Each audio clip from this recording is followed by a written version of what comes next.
Sorry.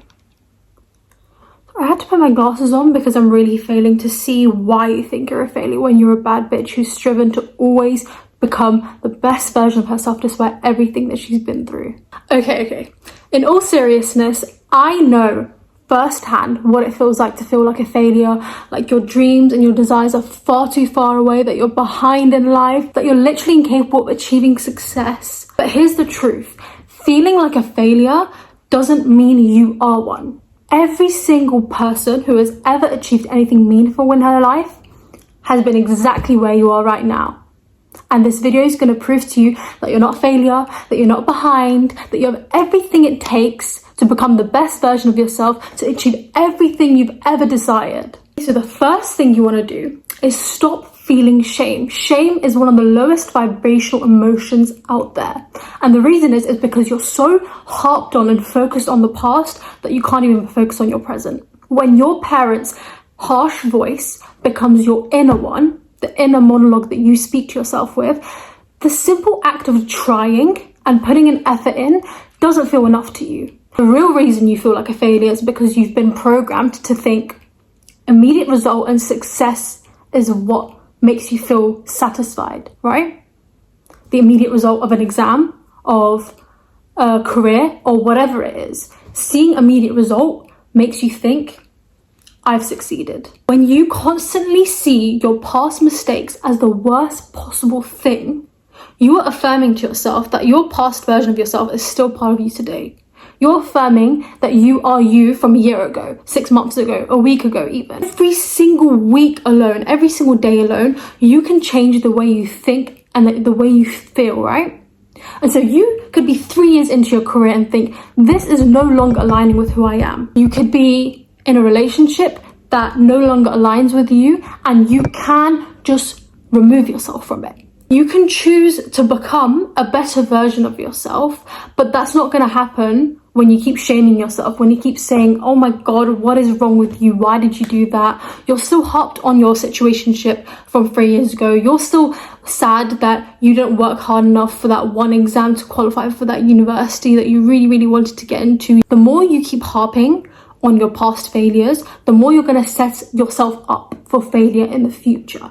The remedy to being stuck is taking action. When you're taking actionable steps for aligning yourself with the future that you actually want for yourself, with the version of you that you actually see yourself as, that's when you actually make a change. Because the real reason why you feel stuck is because you're procrastinating, you're not taking action, you're just sitting, or you're lying in your bed depressed, constantly thinking about how bad, how sad life is for you. And it might have been, but you get to decide today how your day is, and you get to decide today how your life's going to go from now on. See, most of you guys love taking paper, cutting scissors around the job you want, the money you want, the relationship you want, the career you want, the apartment you want, and you take that glue stick and you just stick it on a board every single year, and then you sit on your ass and you don't do anything about it. But what are you actually doing to achieve it? See, delusion has no power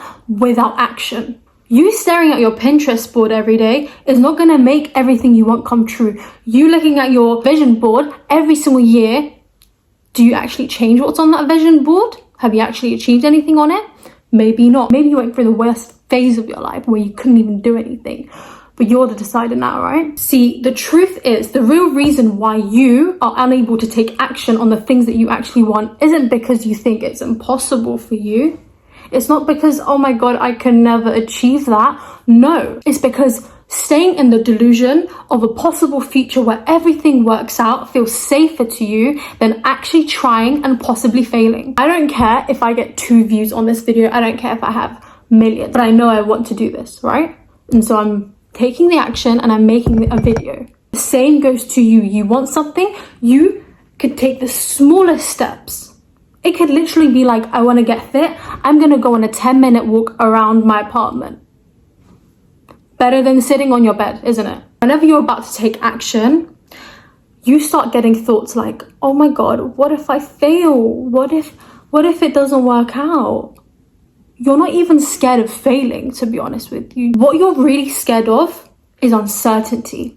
Because When you're pursuing something that you really, really, really desire, there is this uncertainty of where it's going to take you. It might take you to the best phase in your life. It might take you to the worst, and you have no control in that. But here's the thing, if I told you you were 30 failures away from success, how fast would you fail? Yeah, it's probably real fast, because what you actually fear is the unknown.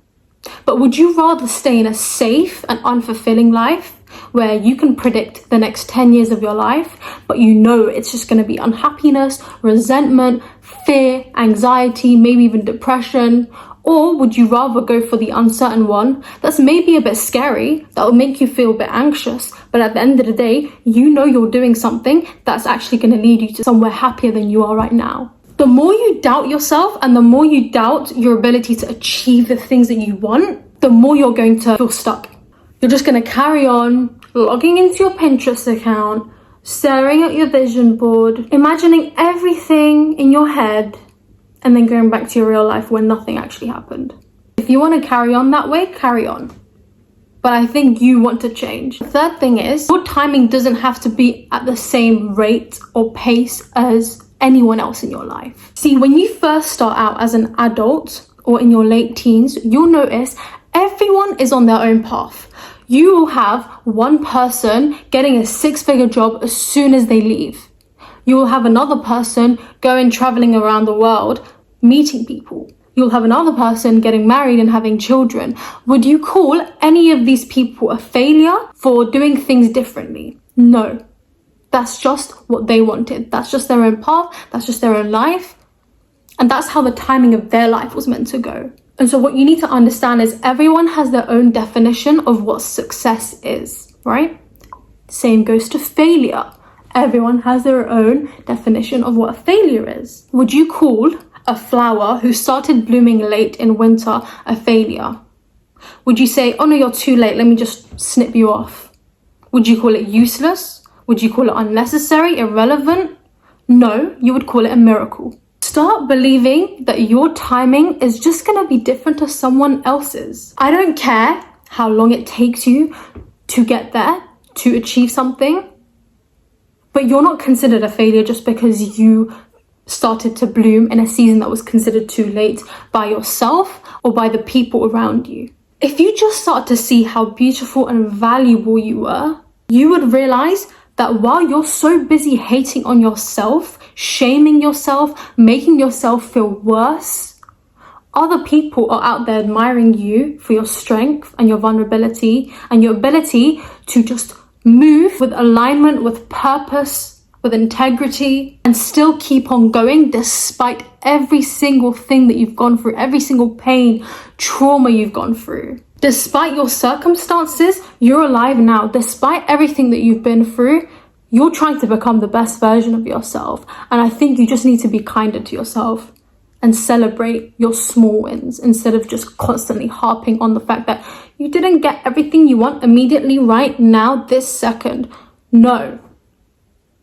The how isn't up to you. The universe can think about that. You can just think about, how am I going to do actionable steps to get a little bit closer?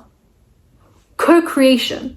It's all about co-creation. If I feel this deep desire to do something, let's say I want to be a dancer, me going to dance courses or me putting myself out there, dancing on social media, let's say, is putting myself out there, taking the steps. The how, the views, or the success that I get is not going to be in my control. That is all about divine timing. Whenever it's meant to be, it will be. The last thing is, stop looking for motivation and you need to adopt discipline. If it takes 21 days to make something a habit, spend the next 21 days in order to take a small action even to get yourself closer to the things on your vision board. Let's say you want to become healthier and have healthier eating habits. You could start by giving yourself one day of the week to make a home-cooked meal and give yourself a target. Every day, I'm going to drink 2 liters of water. Now, that might not sound like a lot. Maybe it doesn't do much, but it's not about that. It's not about the result. Once again, it's about not feeling like a failure and not shaming yourself and not feeling like you haven't done anything. When you constantly look for motivation alone, you're going to set yourself up for failure, because you're not going to feel motivated every single day of your life. You're not going to feel like making home-cooked meals every day. You're not. You're not going to feel like maybe going to the gym every day. You're not going to feel like studying every day for the result you want, for your degree or your subject. You're not going to feel like reading every single day, if that's a target for yourself, to read more. It's not about the motivation. It's about the discipline. It's about proving to yourself that yes, you deserve everything you want, and I'm going to prove it to you by taking action.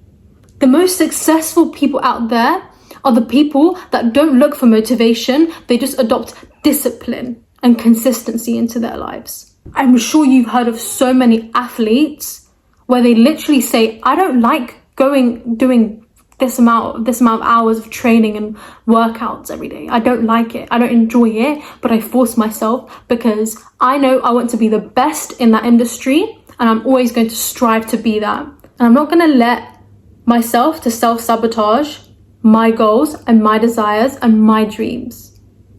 And neither should you.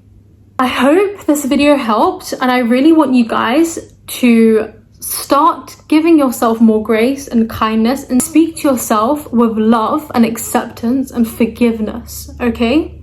It's not about shaming yourself to get up and do something. I'm not here to shame you. I'm just here to motivate you and to make you see that your biggest enemy is yourself. You need to stop feeling these delusions that somehow someone's going to magically make you feel amazing. A relationship, a career, it's just gonna like fall into your laps, and actually prove to yourself how much love and appreciation you really do have for yourself. This video helped. Bye.